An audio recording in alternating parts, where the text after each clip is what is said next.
Oh, we've got a mystery box, but what could the mystery box be? We're going to save that until the end of the video. Every pickup in this video was a gift from either my partner or my parents. This big box here was from my partner, as well as one other game here on the left. And the other game was from my parents for my birthday. And yeah, let's just jump straight in and I'll show you my pickups for this week. And like I say, it's a birthday episode, so this one was really cool. But yes, let's just move the mystery box to one side for now and we'll jump in to the first pickup. The first pickup is Mario versus Donkey Kong, obviously on the Nintendo Switch and obviously made by Nintendo. I never actually played the original Mario versus Donkey Kong when it first came out. I know it originally came out on the GBA or the Game Boy Advance, whatever you want to call it. And I know it wasn't a traditional Mario gameplay style game, it was more of a puzzle game, so I already know what you basically do in this. You have to sort of press buttons and flick switches and hang off the tails of enemies and help Mario get from one side of a stage to the other to rescue all the little mini Marios, and then eventually you're going to end up at a boss fight with Donkey Kong, presumably. And yeah, he'll be the final boss in this game, I'm sure. This was from my parents. I know this game is known for being a little bit shorter than the other Mario games in the series, and I believe it retails for a little bit cheaper because of that. I think you can pick this up for like between 28 and 35 quid, whereas some Switch games, well, most Switch games normally retail between like 37 and 45. But I don't know because I've never played this before. Here is a closer look at the back of the box. Donkey Kong has made off with the mini Marios. Backflip your way to higher ground. Protect yourself from falling debris. Looks like Mario's doing a handstand there and he's like blocking a log. Use your hammer to defeat enemies. The poor Shy Guy's getting squished right there. Oh, 2-player mode. Didn't know there was actually multiplayer in this. Wonder if there's multiplayer in the original, using the Game Boy Link cable thing. Put your puzzle platforming prowess to the test to recover the stolen toys and best Mario's original rival once again. Of course, Donkey Kong was the antagonist in the original Mario game. We've come a long way since then. Look how pretty this game looks now compared to the original Mario games back in the day. And yes, very excited to jump in and give this a go. I'll probably end up playing this with my partner, just like I am doing with our next game, which I will now move on to and show you. The next game was also bought for me by my partner, and it's Super Mario, whatever you want to call him. I usually call him Mario because, I don't know, maybe I've just consumed too much American content over the years, but I know over here in the UK he's technically called Mario, but I've always called him Mario just because that's the way they say it in games, so I've always called him Mario. But yeah, I suppose over here he's technically Mario, and if you watch all the ads over here, they're like, Super Mario Bros, and they really emphasize the Mario. You ever seen the Zack and Cody advert for Pokemon Heart Gold and Soul Silver? It's so funny the way they pronounce the word Pokemon. Go check that out. We've dropped the word new now in the Super Mario Bros. Franchise. It's now not New Super Mario Bros. Anymore. Probably a good thing considering there was like 15 installments before this one, and if you called it New forever, it just looks strange at that point. So now it's just Super Mario Bros. Wonder as opposed to New Super Mario Bros. Wonder. And the whole gimmick, for lack of a better word, of this game is about the Wonder Flower. And basically the Wonder Flower, whenever you pick up one of them, it makes the stage go crazy. For example, like that pipe in the background right there, it'll come to life and you have to basically chase it across the stage. And at one stage there's a big horde of, I can't remember if it's actually buffaloes or goats, but basically they all charge across the stage and you have to try and stay on their back to the very end of the stage. It's actually a lot more difficult than it seems because there's so many distractions on the way to the end of the stage, and if you jump off once, you ain't getting back on it because they're moving that fast. But after a couple of playthroughs of the stage, we managed to actually do it. Like I said, I'm playing through this with my partner right now. I'm playing as Mario, she's playing as, where is he? Oh, there he is. There's Yoshi, she's playing as Yoshi up there. And you know what I do actually like as well? The different characters actually have different gameplay styles. Like Mario actually plays different than Yoshi. They can both do different things. Like Yoshi obviously can swallow enemies like he usually does. One thing I don't like about Yoshi is, though, so I should say this as well, there's new power-ups in this game, which you can see on the back right here, and that's one thing about playing as Yoshi. She can't become like an elephant character, for example, like Elephant Mario. Yoshi just doesn't have that ability. He can pick it up, and then Mario can use it later on, but he himself cannot actually become like an elephant character. Only the sort of Mario Bros can do that. Oh, there's the other two. Bubble Mario and Drill Mario haven't got that far into the game yet. We've only really completed the first 2 worlds, maybe?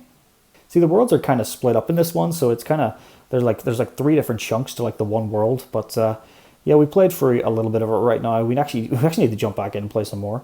Here is what a Wonder Flower looks like in the stage, if you can see that up there.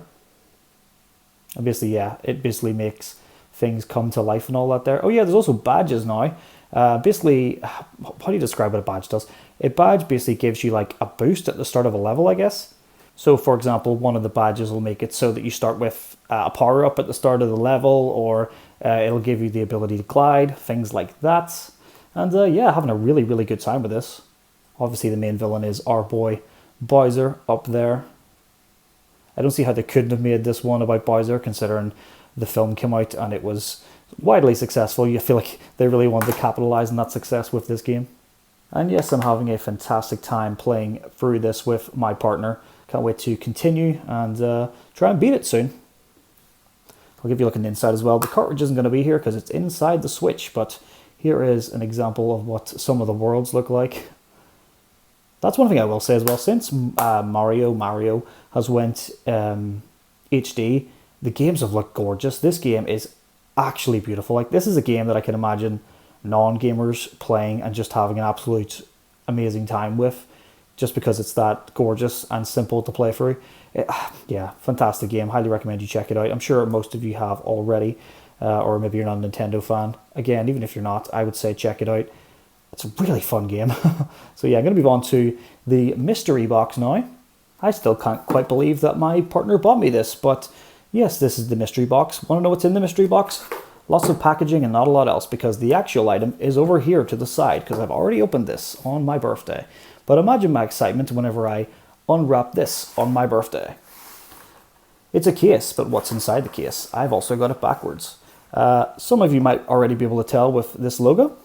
However, for those of you that do not, let's go ahead and unzip this case. And would you believe it, my partner got me a Steam Deck.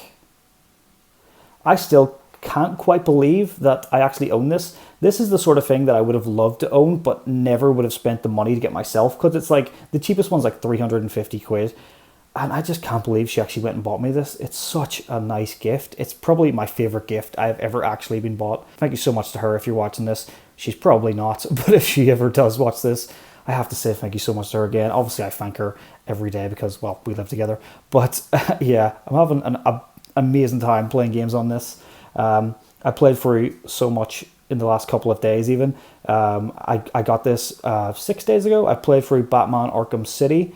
I've played through Sonic Adventure 2, and I'm in the process of playing through Days Gone, and all of them actually run really, really well on this. That's something I was actually really curious about this whenever I heard it was first announced. Was it going to be powerful enough to play really demanding games? And I can actually say it plays 99% of my Steam library fantastically. Absolutely no issues.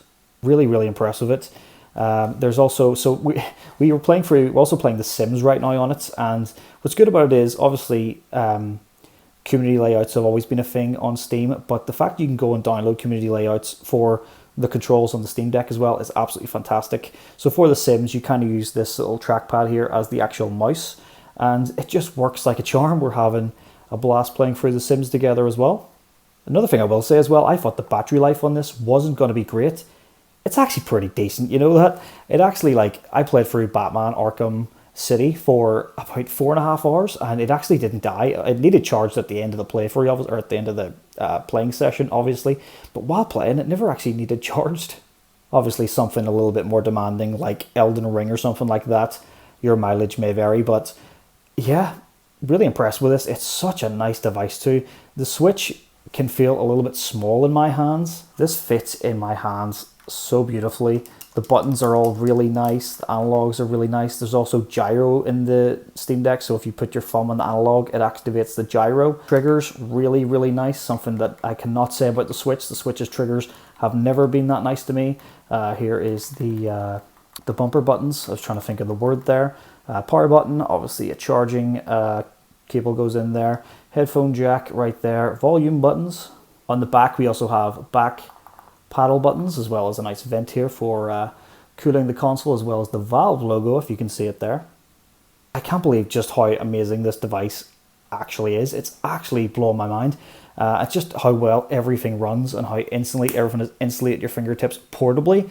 It's just, I actually cannot complain about this in any way. I'm sure, give it a couple of months, there'll be some things I'll probably complain about.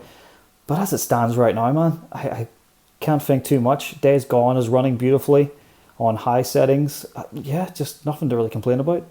Thank you again to my partner if she's watching this. This is my favorite gift I have ever been bought, and I'm very thankful to her for that. Yeah, she's just the best, man.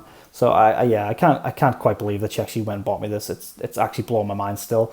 I'm just having the best time with it. So if you ever wanted to buy a Steam Deck and you weren't sure, I can highly recommend one. I'm gonna close it right now. But yeah, that's basically it for this video, guys. I got the Steam Deck. Again, I'm spending so much of my time playing this that I haven't actually played the other games that I got for my birthday that much. Here's our little thumbnail photo. Click.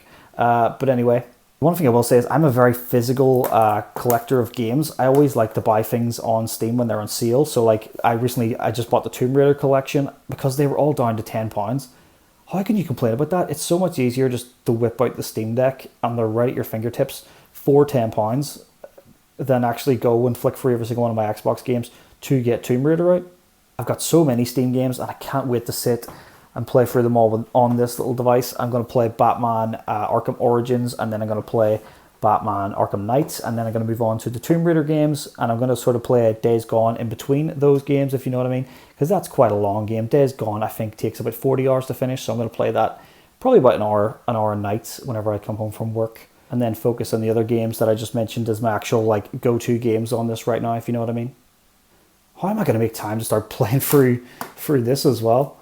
I have such a backlog of games. I'm sure you guys are the same. It just gets a bit unmanageable at times. But yes, guys, it's been Sapphire Spartan. Thank you so much for watching. Thank you again to my parents and my partner for my birthday gifts. And yeah, like I say, if you ever wondered whether you should get a Steam Deck, I highly recommend it.